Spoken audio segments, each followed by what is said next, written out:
Sighting by Cory Engel.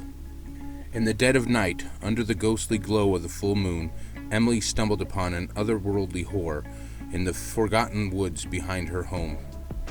The air was thick with a chilling mist, and the silence was broken only by the eerie hums of something unnatural.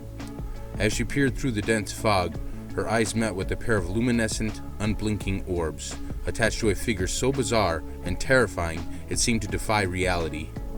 The creature, with its twisted limbs and grotesque glistening skin, moved towards her with a fluid, nightmarish grace.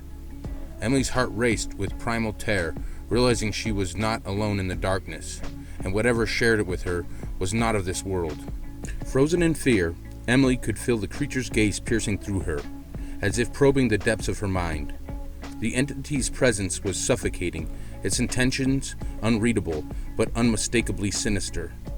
She wanted to scream, to run, but her legs refused to move, as if rooted to the forest floor. The creature advanced its movements, accompanied by a babble of unnatural clicks and guttural sounds, creating a commotion that echoed through the woods. In a desperate act of survival, Emily found her voice and let out a piercing scream, shattering her silence. The sound seemed to momentarily startle the creature, giving her enough time to turn and sprint through the underbrush. Branches whipped at her face, and roots threatened to trip her, but fear lent her speed.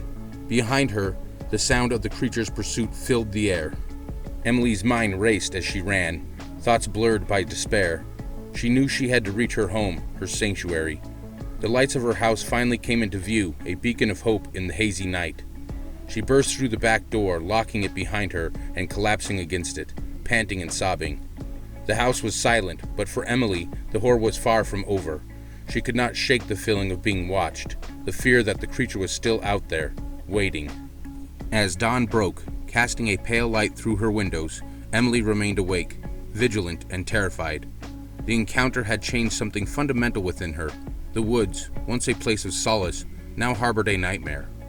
As the sun rose, dispelling the shadows of the night, Emily wondered if she would ever feel safe again, haunted by the knowledge that we are not alone, and that some mysteries of the universe are better left undiscovered.